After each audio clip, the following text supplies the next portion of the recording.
The World Adventurers Club bids you welcome. You are invited to join an informal gathering of this international organization whose members have explored all the strange lands of the earth, from the Russian steppes to Madagascar. Here you will meet men who have dared adventure in every form: explorers, travelers, big game hunters, war correspondents, and international diplomats. The members of the club invite you to pull up a chair and listen to a tale of the royal road to adventure.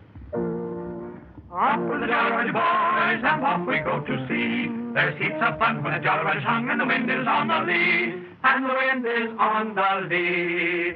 Blow high, blow low, it's off to sea we go, without a single light in the pale moonlight.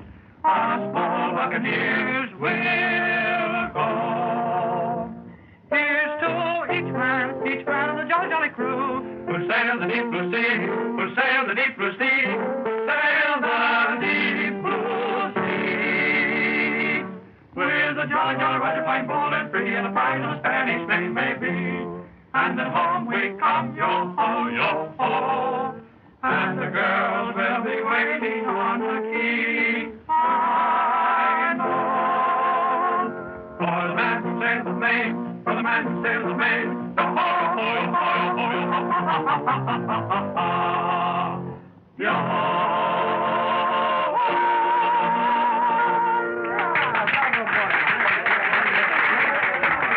Dr. Roberts, have you met Mr. Nelson? I think not. How do you do, sir? How do you do, Doctor? Our friend Nelson joined the club while you were away on your last expedition, Doctor. Oh, is that so? Yes. I've heard of that expedition in New Guinea, wasn't it? Yes, Papua, to be exact. Few people realize that Papua is the second largest island in the world, second only to Australia. Mention Papua, and most people visualize it as a small island of the South Seas. Instead, it's an immense place of bush and jungles and mountains. It's due north of Australia and just below the equator. I noticed that most of the cartographers designate it as New Guinea, but I prefer the original name of Papua. Gentlemen, I suggest that we draw up some chairs and ask Dr. Roberts to go on with his story of Papua. Oh, well, now, just a minute. I had no intention of giving a discourse on that expedition. I'm afraid you can't avoid it, Doctor. It's been 6 months, and you've circled the globe since you visited the club, Doctor. I think he's due to explain where he's been. How about it, boys? That's right. It's up to you, Doctor. Come on, Doctor, please. Now, give an account of yourself. Well, gentlemen, this is very impromptu, but if you do want to hear about Papua, I can tell you some things that'll make your hair stand on end. First of all, my object in going into the little-known interior of that country was to reach a native tribe that had not been seen by white men. It was my desire to visit them as a friend, observe their mode of life, and, if possible, bring back to civilization with me one or two of these natives who had never been touched by the white man's world. This I succeeded in doing, but in a method that I never anticipated. If I'd have foreseen the perils of that trip, I doubt if I could have been forced to take it. Yes, that's what you say now. But if you had it to do all over again, I'll wager you'd be ready to leave for Papua today. Perhaps so. There's no appeal like that of adventure. At any rate, I had an unusual expedition. I wanted to make speed, and I found speed absolutely impossible. It takes weeks to batter through the jungle, and the rivers are sluggish and full of crocodiles. So I tried a new idea. I got a small hydroplane, fitted it out at Mabu on the coast with a crew of 2 white men, and I was ready for Papua. You mean to say there were only 3 men, including yourself, in your expedition? That's all. It meant that we didn't have to depend upon natives, and that was a blessing, as I never can get black boys to work hard for me. With the hydroplane, we could fly over the jungles as long as we followed the general course of the river. Whenever we wished to land, it was a case of dropping down on the surface of the water. I carried enough supplies for a week of cruising and figured that I could accomplish the purpose of the expedition in that time. Simple, wasn't it? An excellent idea. I had a base established about 200 miles upstream, where I could replenish gasoline and other supplies. And then we headed the plane's nose for the heart of the unknown. My companions were Jackson, a pilot, and Gale, a navigator. For hours, we flew over an impassable jungle, always keeping within sight of a broad river in case we had to make an emergency landing. Several times we dropped down at villages. They had never seen an airplane before, and most of these natives were panic-stricken. As we progressed toward the interior, all signs of life disappeared, and I knew that we had passed the farthest exploration point of white men.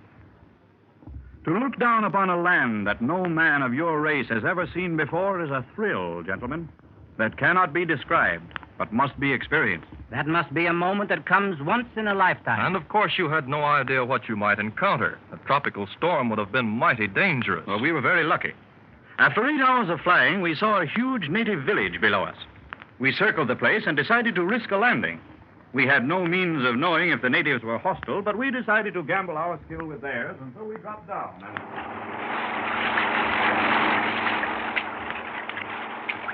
Nicely done, Gale. Now, let's taxi up there to what appears to be the landing place for the native dugout. Yes, sir. I don't think those natives are hostile, Dr. Roberts.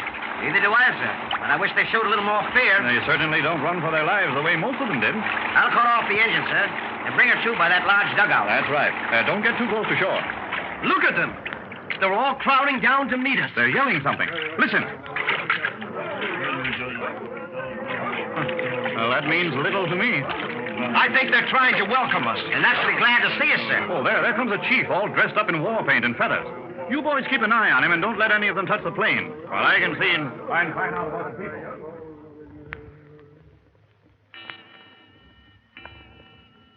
Could you speak their language, Doctor? No, and I won't bore you, gentlemen, with the tedious procedure of trying to converse with those natives. I used 2 or 3 combined native dialects, and by making the savage repeat many times and by guessing at almost half the words, I gathered his meaning.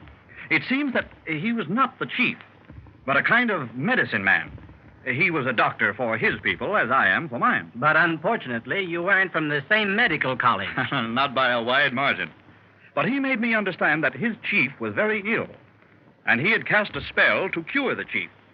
He thought that our appearance out of a clear sky, so to speak, was a token of good. He thought I had come to cure his chief, and he told the village that. Oh, so that's why they weren't antagonistic. Exactly. They thought I was some strange god that their medicine man had conjured to come and cure the dying chief. I was really a guest of honor. And did you visit the stricken chief, Doctor? I had to. There was no alternative. I left Gale with the plane, and Jackson and I went ashore. One look at the chief, and I knew he was a goner. It was beyond the power of medicine to save him. But I couldn't leave the village without incurring the natives' anger, so we spent the night ashore. I had Gale moor the plane securely, and the 3 of us were given a crude kind of a hut in the middle of the village. Well, so far, so good. I would say that luck was with you. So I hoped. But in the middle of the night, a terrible pandemonium broke out. There was yelling and screaming and drum beating, and we didn't know what to make of it. The medicine man appeared and motioned for us to follow him. He led us to a large elliptical hut, and we followed him inside. At first, I couldn't see much. But gradually, I became aware of the contents of that awful hut. It was lined with thousands of human heads, all grinning or shrunken and distorted in the most horrible grimaces, as if they had died in terrible agony. Great Scott. There we were, surrounded by 1,000 mummified heads. Dozens of natives were watching us, and it was only too obvious that our heads were to be added to those of that terrible hut. I thought they looked upon you as a god. They did at first, but the medicine man told us that the chief had died an hour ago, and now they blamed us for his death. They meant to murder us as a sacrifice to the dead chief. They brandished huge clubs and knives, and in another minute we'd have been decapitated. Of course, in a moment like that, one acts first and thinks later. With a yell that equaled that of any of the savages, I whipped out a revolver and shot 3 of them on the spot. Justin did the same thing. And Gale picked up a war club and smashed a huge hole in the side of the hut. This sudden attack of ours surprised the natives for a brief moment, and we made a break for our lives. We rushed to the river and the plain, firing at anything we could see. Behind us, 1,000 murderous, yelling headhunters came whooping.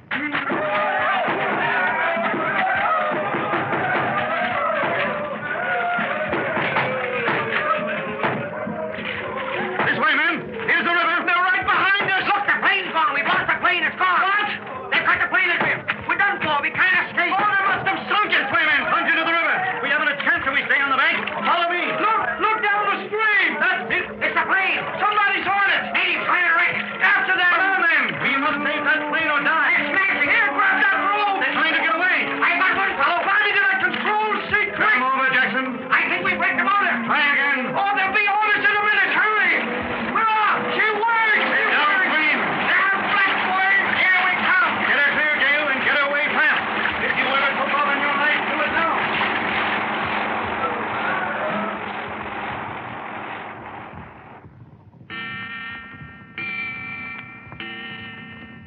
Well, that was a lively night in Papua. That would be enough to last me a lifetime. We were all pretty scared, but we didn't have time to think about it. I'd say it was the most thrilling experience in my career. And in spite of our hurried exit, the expedition was successful. You remember I told you I wanted to bring one of the savages back to civilization with me? Yes? Well, I did. One of those who was trying to wreck the plane didn't get off in time. We were up in the air, and I hauled him on board and took him back to civilization as Exhibit A of a trip I shall never forget. Well, Dr. Roberts, that's a story I shall never forget. Nor I. Oh, it's an episode that might have happened to anyone. A dozen members of this club might tell a better story. I doubt it. But nevertheless, I don't intend to be absent at the next meeting. It's up to Jack Palmer to tell the next adventure story. Yes, Jack, you're next. You're going to tell us what you've been doing in China for the last 2 years. And that is going to be a story. The mighty jungle lord comes with a flashing sword, crashing on footsteps of thunder, thunder. Through this cathedral vast, there rings a trumpet blast, and all of nature pauses to wonder.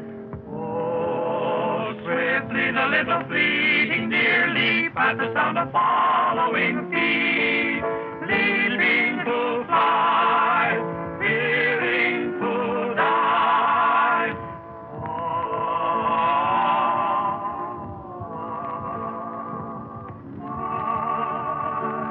In the jungle deep, and the river lies sleeping, dreaming.